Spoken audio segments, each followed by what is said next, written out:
En tiedä, ovatko kauhuelokuvien suurkulutus yhdistettynä roskakirjallisuuden tuotoksiin ja creepypastoihin vain herkistäneet mieleni vai olenko yksinkertaisesti sekoamassa. Oloni on vainottu, tuntuu kuin en koskaan todella olisi yksin vaikka lähettyvillä, ei olisi ristinsielua. Näen välähdyksiä ja hahmoja silmänurkissani, pimeissä kulmissa kiiluu rävähtämättömästi tuijottavia silmiä, jotka katoavat kohti katsottaessa. Öisin kuulen hengitystä sänkyni alta, vaatekaapin kahva kääntyy salakavalasti, mutta ei koskaan täysin auki, poistuessani huoneesta tunnen katseen selässäni, sipinän ja nimeni mainittavan, mutta niin hiljaa, etten voi todella sanoa kuulleeni sitä. En voi kutsua vieraita kotiini, sillä he eivät ymmärtäisi tiettyjä ratkaisuja, joihin olen päätynyt. En osaa tarkalleen sanoa, milloin tämä alkoi. Muistan kuitenkin jo suht varhaisesta lapsuudesta kokeneeni epämääräistä ahdistusta ja uhkan tuntua. Mitään konkreettista en ole kokenut enkä usko henkimaailmaan tai ole muutenkaan uskonnollinen ihminen. Päätin avata tarinaani edes anonyymisti verkossa, sillä ne harvat keille olen näistä uskaltanut puhua joko luulivat minun kusettavan, tai sain kuulla epämääräisiä vihjauksia lääkärille hakeutumisesta ja mielenterveyteni kyseenalaistettiin. Pikkuhiljaa ihmiset ympäriltäni katosivat ja jäin yksin. Yksin pimeään, jos sallitte kielikuvan. Vanhempani kuolivat kun olin nuori, eikä minulla ole edes sisarusta saati serkkua tukena. Levottoman persoonan ja vaikean luonteeni vuoksi en myöskään koskaan oppinut solmimaan ystävyyssuhteita, saati mitään sen syvempää, naisiin. Elämäni sisältö koostuu mielikuvituksen tappavasta tehdastöistä 8-16 ja vapaa-ajalla kuoleman odottamisesta. Vihaan vapaata. Töissä koneiden pitämä melu sulkee minut sisäänsä, enkä säiky jokaista varjoa. Kerron jokin aika sitten sattuneen tapauksen elämästäni, sillä tilanne on kulminoitumassa johonkin, tuntemukset muuttuvat todellisemmiksi. En usko jaksavani tällaista enää kauaa. Asu kerrostalossa, 3. kerros. Asunto mukava, kaksio jossa suurehko parveke ja mukava näköala keskustaan. Taisteluasema olohuoneessa, siellä myös televisio YMS. Olohuoneen ovesta näkee eteiseen, siellä suurehko kokovartalopeili, jonka kautta näkee keittiöön. Makuuhuoneen ovi ja vessa toisella seinällä. Perjantai-ilta, kello siinä 10 pintaan.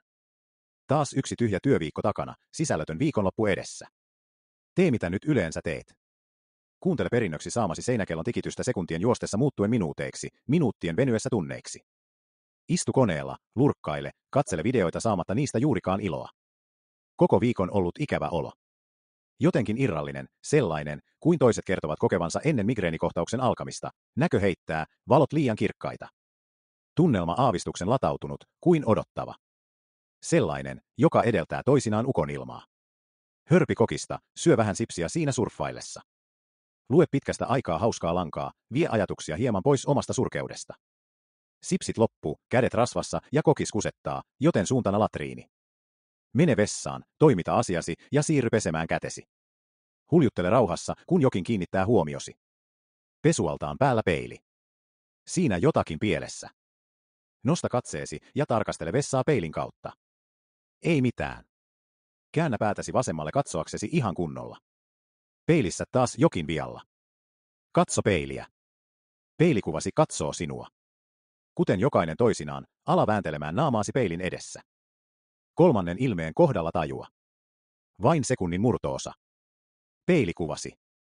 Peilikuvassasi on sekunnin murtoosan viive, lähinnä alitajuisesti havaittava. Pysähdy katsomaan kunnolla. Kääntele päätäsi, vääntele naamaasi, yritä yllättää peilikuvasi ja tunne olosi todelliseksi taateliksi KUN-kuva toistaa kaiken perässä, kuten peilit nyt yleensäkin. Työnnä pääsi lähes kiinni peiliin. Avaa suusi ammolleen ja jostain syystä nuolaise peiliä. Peili tuntuu viileältä ja kiinteältä, ei maistu miltään. Epäile aiempaa havaintoasi, tuhahda lyhyesti. Siirry takaisin koneelle. Katsele hetki öystä kaupunkia ikkunasta, käänny takaisin koneelle. Surffaile hetki. Rappukäytävästä kuuluu ääntä, joka saa sinut katsahtamaan eteiseen. Eteisen peilissä peilikuvasi katsoo sinua. Peilissä näkyy myös takanasi oleva ikkuna. Ikkuna heijastaa kasvosi, jotka näyttö valaisee. Myös heijastuksesi katsoo sinua. Kiljahda ja potkaise varpaasi kipeästi pöydän jalkaan. Käännähdä salamana ikkunaa kohti.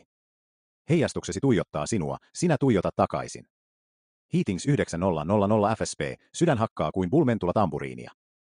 Rivakalla otteella vedä verhot eteen. Surffailu ei nyt juuri kiinnosta. Siirry keittiön hakemaan lisää kokista ja rauhoittumaan. Vältä katsomasta eteisen peiliä. Ota kokis. Päätä katsoa telkkaria ja lähde takaisin olkkaria kohti. Pysähdy eteisessä. Katso peiliin. Ei mitään poikkeavaa. Hymyile itsellesi, varmaan vain omaa vauhkoamista. Tunne suupailiesi venyvän hymyyn. Peilikuvasi ei hymyile. Peilikuvasi kulmat ovat kurtussa, suu vihainen viiva. Huomio uppoaa tajuntaasi. Lasi putoaa kädestä. Pirstoutuu lattialle, kokis leviää pitkin muovimattoa. Siirrä vaistomaisesti jalkaasi, saa haava ukkovarpaaseen. Tuijota peilikuvaasi varvas verta vuotaen. Vilkaise varvasta. Katso peilikuvaa. Seisoo kuten sinäkin. Kumarru tutkimaan haavaa. Pintanaarmu. Kohota katseesi peiliä kohti. Näe peilistä tyhjä eteinen. Kohdassa, jossa kykit, näkyy lasinpaloja, kokista lattialla. Sinun peilikuvaasi, 404, ei ole. Voi vittu saatana ja Jeesus kaksitahtisen mopon selässä. Olet edelleen kyykyssä ja pyrit käsittämään tapahtunutta. Vessasta. Suljetun vessan oven takaa kuuluu ääntä. Koputusta. Kuin lasia naputettaisiin kynsillä. Juu. Okei. Eli joo. Nyt helvettiin. Ryntää asunnosta ulos sukkasillasi. Paiskaa ovi kiinni. Juokse kohti hissiä. Mieleesi muistuu hissin iso peili. Nope.jpg. Singahda portaisiin, sinkoa alas kuin nuohooja jäiseltä katolta. Ulos talosta. Autoon. Starttaa. Aja MP4. Kaasut pois pihasta, lähde ajelemaan päämäärättömästi, syke paukkaa kuin saksalainen syväporaaja. Päässä ei liiku mitään, paniikki maistuu suussa. Hetken ajeltuasi syke rauhoittuu. Järki ottaa taas vallan. Ajele rauhassa, ala järkeilemään tapahtumia, päätä, että todella olet tulossa hulluksi ja huomenna lääkäriin. Huomaat taas varpaasi olemassaolon, tykyttää. Takaa heijastuu auton valot. Vilkaise taustapeiliin. Peiliin. Näet peilistä tuijottavat silmät. Täynnä vihaa, kulmat vääntyneet raivokkaalle kaarelle. Tuijottaa suoraan kohti. Itse katsot peiliä sivusilmällä. Huuda. Huuda. Tajua maailman kirkastuvan edessäsi. Täräitä päin vastaantulijan keulaa. Heräsin sairaalassa. Kolari ei onneksi ollut kovin paha, vaikkakin sekä minä että vanhempi pariskunta, joka vastaantulevassa autossa oli, jouduimme muutamaksi päiväksi sairaalaan. Vammat olivat lähinnä pinnallisia ja niskat hieman kipeät. Teippasin kaikki ikkunat sanomalehdellä ja kannoin peilit pihalle. Heivasin kaiken heijastavan pinnan pois, juomalaseja myöten. Nyt istun koneella kirjoittamassa kokemuks. TV pois päältä. Mustasta ruudusta kuuluu naputusta. Kuin kynnet naputtaisivat lasiin.